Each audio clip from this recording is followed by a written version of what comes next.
So, the most frequently asked question is, how do I get my first job on Upwork?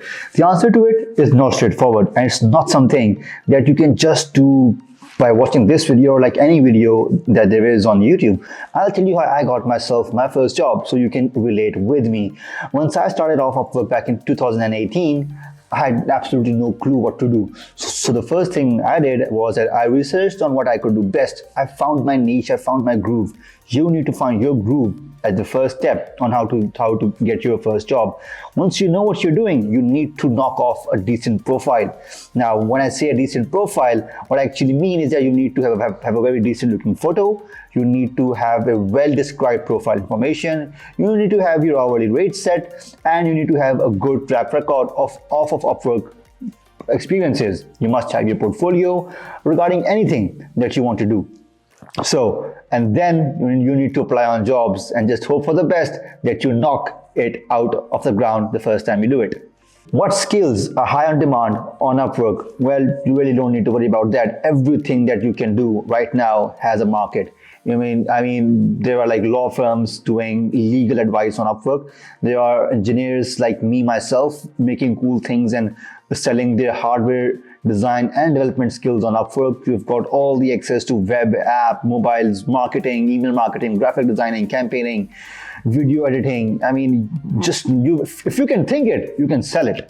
I mean, anything that you know how to do, if you think you have a skill that has value, you can probably sell it on Upwork. I've seen people who just draw stuff from their hands on their iPads and on those crafting sheets, and that skill is also available for you to search, for you to just sell on Upwork.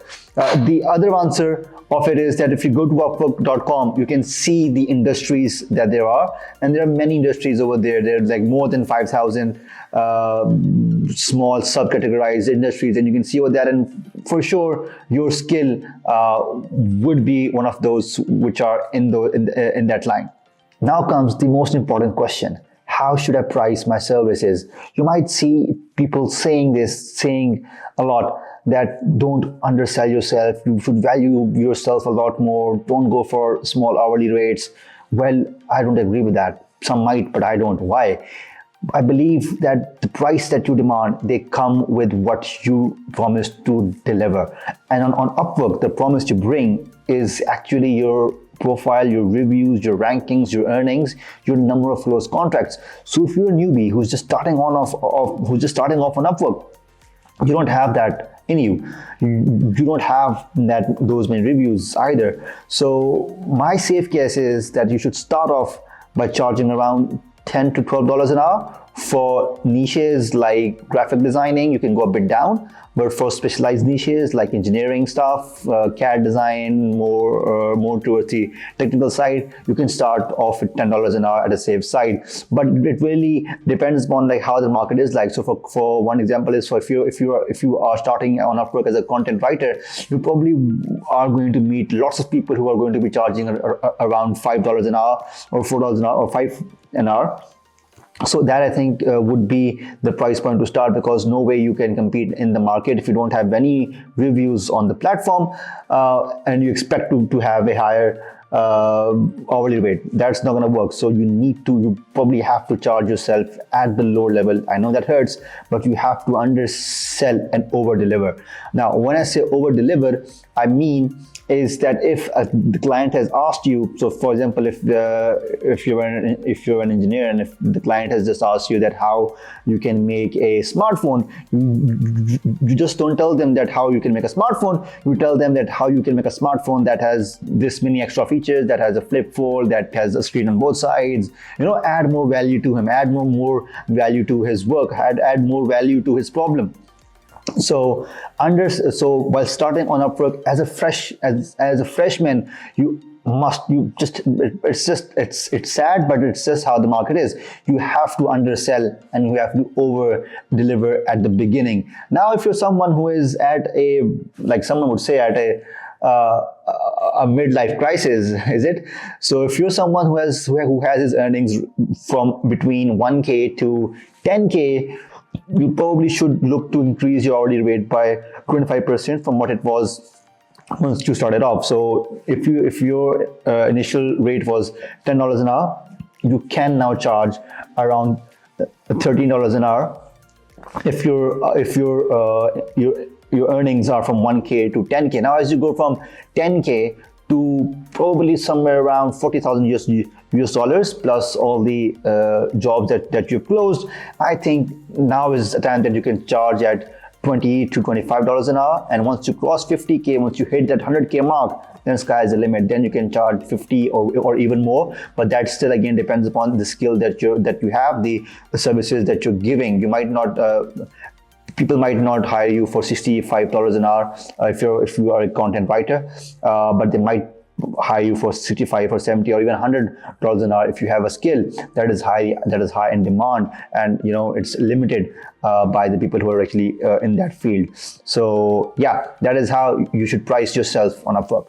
The other question that I get asked every time, and it's quite consistent, is that how do I write a winning proposal? Now, people come to me and they ask me, Sarim, can you please tell us a template that how do I apply to this job? How do I do this? There is no template to a proposal. There is no such thing as a winning proposal. What I always believe is, and I'll walk you through how to write a detailed proposal in one of my videos as well, but there is no template, there is no set pattern for writing a proposal that would get you a contract. You need to take your every job posting as a questionnaire, and your proposal needs to be an answer to that exact questionnaire. You do not need to mention on your proposal at all. So there are a few do's and then there are a few don'ts in writing a proposal. So I'll just go really quickly through a few of them. So you don't want to start off with high, not recommended. You don't want to introduce yourself too much on the proposal. The client is not interested in knowing you. If he is interested in knowing you, he can go to your profile every time. So you should start off with something that catches the client's eye, that catches his attention right off the box. So you need to start off with a line saying or addressing something that is of the most value to the job proposal. So you might of the job posting. So you might see that in your job posting there might be that there might be a requirement for like maybe the client wants to have XYZ tasks done in 3 hours. Your first line should be, I can do it in 3 hours. Or if he wants a quick turnaround, so the first line should be 24-hour turnaround guaranteed. So you need to answer, you need to start off your proposal with the most important thing that the client wants, and then your proposal needs to be an exact answer to that questionnaire. There's no need of adding your name, your age, your experience, or like anything over there that can the profile that you've built. It is all for that. Your proposal should be a direct answer to the questionnaire, that is the job posting, and then you have to stay ahead of the market every time. So at first there were times when you could have stayed above the market by just sharing your portfolio, but now everyone is sharing a damn good portfolio. Everybody have their own websites and stuff like that. So people have their own portfolios now. So then what happened next was videos. There is an option that you can have an introductory video over there, and then you can just add that video so that once the client comes to your page, he sees that this guy has an introductory video. So do everything that you can do to keep yourself one step ahead of the market. A video, a website, a portfolio, those all three are options that you definitely should consider having in your portfolio, as that adds more adds more authenticity to the content or to the job posting that you're actually applying to.